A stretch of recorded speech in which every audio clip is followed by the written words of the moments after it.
Ladies and gentlemen, welcome back. And today we're going to be looking at something quite special. We're going to be looking at the channel Kurzgesagt in a nutshell, or otherwise known as Kurzgesagt Dinge erklärt in German. I'm more familiar with the German channel because it's a really great resource for sort of that B1 level and above. Their videos are short, they're relatively easy to understand depending on the context matter. You can get tons of great vocabulary words to expand your German knowledge. I think they also have a Spanish channel too. So if you're learning Spanish or you're learning German, as I am, I would highly recommend this channel. Anyways, usually the videos that I react to, they're about events that took place in the past. They'll either be videos about 20th century history or 19th century history, or even sometimes 21st century. And this video is going to go way into the future. The Last Human, a glimpse into the far future. And so any videos that have to do with future events, that's usually like a what if altus video, but that's where he takes sort of evidence, if you will, because he believes that history is cyclical in a manner. He'll take events from the past and then use that to form predictions on what will happen in the future. So therefore, I'm pretty excited to see what Kurzgesagt here is going to say. Kurzgesagt at this point it's almost a media company, so I don't really know if it's fair to refer to it as him, but anyways, doesn't matter. Let's have a look at this one. I'm very curious to see what's in here. And yeah, if you haven't already yet, please remember to like, comment, subscribe. Let's go. The future of humanity seems insecure. Rapid climate change, political division, our greed and failings make it hard to look at our species with a lot of optimism, and so many people think our end is in sight. But humans have always thought they lived in the end times. Every generation assumes they're important enough to witness the apocalypse, and then life just goes on. I like how he said that every generation assumes that they're important enough. And yeah, this is also very important to read. I'm reading a book on 20th century European history, and it's interesting to see how, cyclical in nature some things are. Is that at that point it was thought to be the modernity, the modern world, the sort of exodus of religion in some parts of Western Europe. This was to be the end times and the world would collapse. And arguably, in a way, the Second and First World War did bring a part of that collapse. But yeah, to say that we're the first generation to think the world's going to end, yeah, we're not. This is a problem because it leads to short-term thinking and prevents us from creating the best world for ourselves and our descendants. What makes this worse is that we may actually be living at an extremely critical moment in human history. To understand why, let's look at the temporal window of humanity and ask, when will the last human be born? And how many people will there ever be? Cool.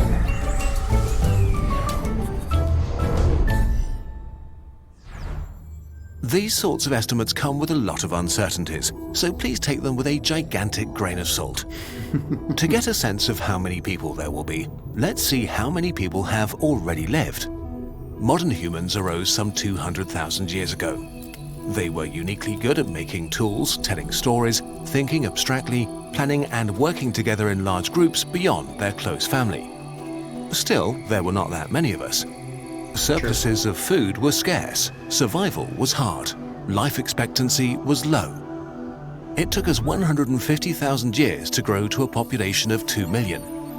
Improvements were gradual and eventually led to the agricultural revolution, arguably the biggest change in our history. Yep. This was when our numbers really started growing. It took 10,000 more years to get to 300 million. But that increase was dwarfed by the Industrial Revolution. In 1800, there were 1 billion of us. The human population doubled in just 120 years, and then again in 50. Today, we number around 8 billion. In total.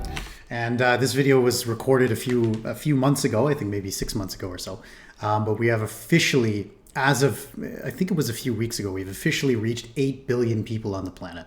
And I think it was maybe last week or 2 weeks ago or so that India is now the most populated country on the planet, surpassing China. Over the last 200,000 years, about 117 billion humans were born and lived, and 109 billion also died. And how many of them Which were means remembered? that about 7% of all humans that ever lived are alive right now. As many as were born in the first 150,000 years of human history. Every minute, 270 babies join the party.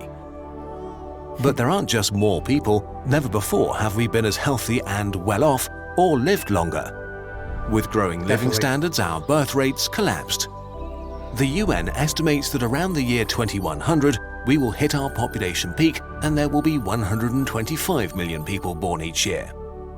It's pretty unlikely that birth rates will stay stable forever, but let's pretend to make our thought experiment simpler. I really hope we look like this. By 2080, we look like jungle neo cyberpunks. I hope that's how everyone looks. How many people there will be in the future depends on when our species will die out. And here, we find a lot of uncertainties. We are able to destroy ourselves through our own inventions, but we are also able to find solutions to avert catastrophic risk. We can change the direction of planet-killer asteroids, but we've also invented nuclear weapons. We discovered antibiotics, but also carry diseases across the globe in a matter of days. Or chemical weapons, Our industrial too. system gives us an incredible standard of living, but also changed the atmosphere in the process. It's very hard to say if human ingenuity will prolong or shorten our species' lifespan. If things go badly, our end could come suddenly. But if we manage to avoid that, we could conceivably stick around for a long time. So every day we don't destroy ourselves may mean life for an unfathomable number of humans. How many people are we talking about? It depends on how far our species is going to expand. Scenario 1. Humans will never leave Earth.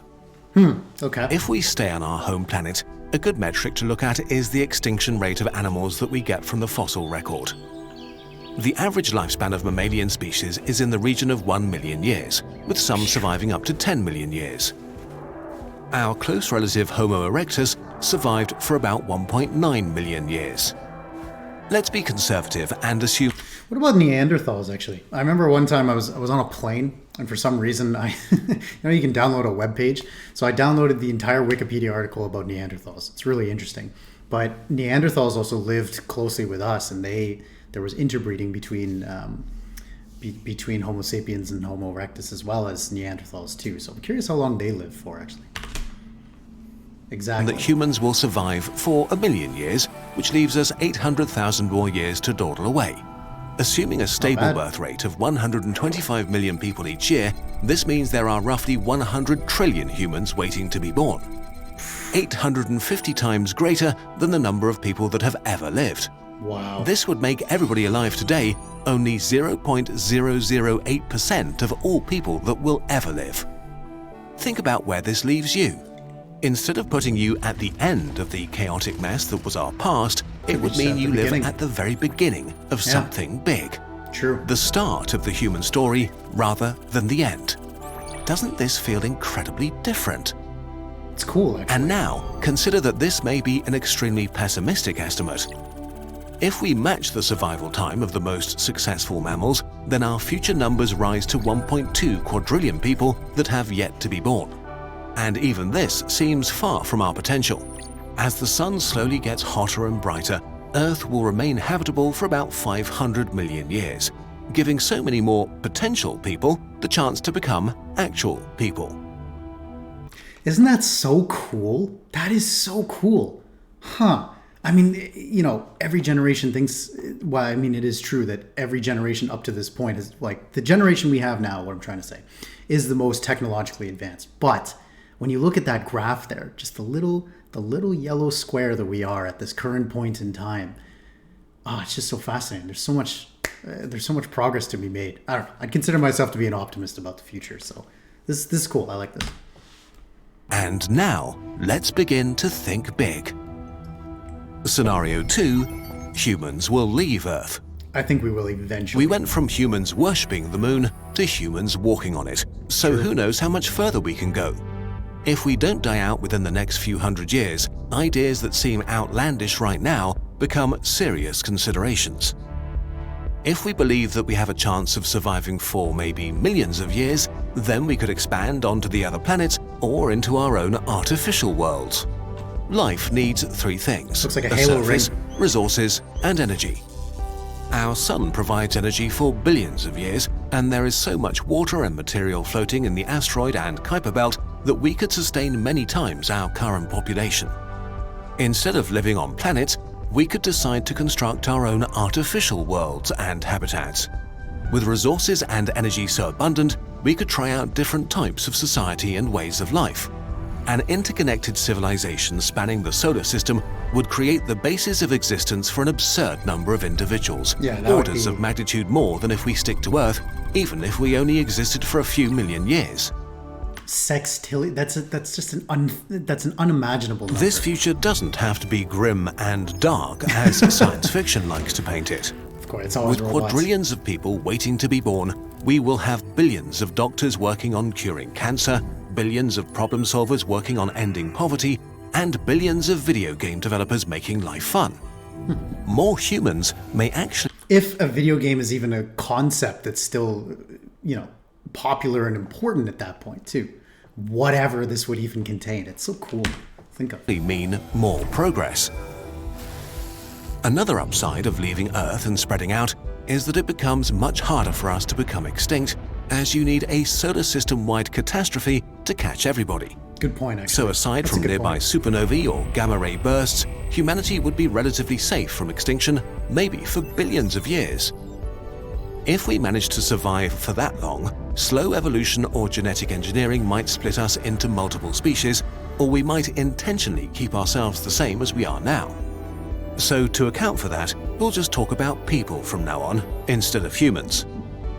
Okay, now let's think really big. Scenario 3, people leave the solar system. All right. As enormous as the solar system is, it is just one star system among billions in the Milky Way. True. If future people can colonize, say, 100 billion stars and live there for 10 billion years, with each generating 100 million births per year, then we can expect something like 100 octillion lives to be lived in the future. This is a 1 with 29 zeros. 100,000 trillion. We can spin this up as much as we like. The Andromeda Galaxy will merge with the Milky Way, adding another trillion stars for us to settle. Red dwarfs stay active for up to 1 trillion years, and future civilizations might even find energy for their habitats around black holes. A sufficiently advanced civilization... Sorry, I just want to take 1 second here. Let's just quickly go back to that graph. Just for 1 second here. Right, we're at 821. Galaxy. So I just want to take a look at this graph. Right? So if you think, this is just a theory, of course. So we're right here, right? This is where we are right here in now 2023. And so some people might look at this and go, okay, well, everything that you do is pointless. It doesn't matter. Why do anything? And that's sort of the nihilistic approach to that. But I look at that and say, hey, if, this is what will eventually happen with time going on. That means that you really got to live this life to the fullest. You have to do everything that you want to do. Just say yes to everything, right? Like there's so much, I don't know. I see this in an optimistic way that who cares if you get embarrassed by whatever girl or boy or, take that extra step, make that risk. Because in the end, you're just right here. You're 1/1,000,000th of a pixel on this screen, if you will. And so I don't know. I see this as sort of like a weird way of optimism or something. I don't know. That's just my thoughts on it. Make that risk, though. Make that risk today. Try it. The total energy available in a galaxy by the average energy needs of a single person. I think I missed. While these numbers are mind-blowing, they may underestimate the number of unborn people by many orders of magnitude. If we divide the total energy available in a galaxy by the average energy needs of a single person, then we get a trillion potential lives. 1 million, trillion potential people. So ask that girl out. Ask that boy out. Conclusion. It doesn't matter. Hopefully, what's become evident is that if we don't kill ourselves in the next few centuries or millennia, almost all humans that will ever exist will live in the future. Which brings us back to us in the present. We exist at a high point in human history, with incredible possibilities at our grasp. Technological, environmental, and societal. What we do matters for all the people who do not exist yet. So while it's not en vogue to think about humanity's long-term future with optimism, or to think about it at all, maybe this has given you a bit of perspective. If we screw up the present, so many people may never come to exist. Quadrillions of unborn humans are at our mercy. Even if we go with fairly conservative estimates, the unborn are by far the largest group of people and the most disenfranchised. Somebody who might be born in 1,000 or even 1,000,000 years deeply depends on us today for their existence. This is why it's important to think about the distant future and why our presence is so crucial, why it matters what we do today. One day, the last human will be born. We don't know when. But if we change our perspective from us living at the end of the human story to us living at the very beginning, Yep. we can not only build a wonderful world for us and for them, but also for countless numbers of others. Huge announcement. We're launching Kurzgesagt in That's 6 amazing. more languages: Arabic, Brazilian Portuguese, end? French, Hindi, Japanese, and Korean, on top of our English, German, and Spanish channels. So go check those out. Go check these videos out. Even because and by the way, I just want to make sure I know that the German channel is the same as the English channel. They're all the same videos. They're just in different languages. Just want to say that. Still, that was really cool. Really cool. And I want to know what you think. So when you saw that big graph, right? When you saw that massive cube there, and you see that we're just right. So let's go back to this point here just for 1 second, right? So when you see this massive cube here, and then it obviously multiplies into the giant green cube there. But when you see this graph, how does that make you feel? That's what I want to know. Do you sort of look at this and go, hey, if because we're just at the beginning of something rather at the end of something, I should take these risks, or I should do what it is that I want, and I should live my life to the most fulfilled? Or do you sort of look at this in a different way? Do you look at to say like, look, the choices that we're making now, we're making a lot of bad choices. That makes me feel more, that gives me more anxiety. That gives me more angst. That makes me more scared. I don't know. That's the way I looked at it. I explained how I saw it. I really want to know what you think, though. Write down below in the comment section and let's have a discussion there. So thank you very much for joining me on this one. I really love this video. Let me know if you want me to do more Kurzgesagt material. I probably will. Maybe I'll do one in German too. That could be kind of fun. Probably not though, because I think almost all the audience here is English speaking. Anyways, thank you again. Take care. All the best. See you in the next one.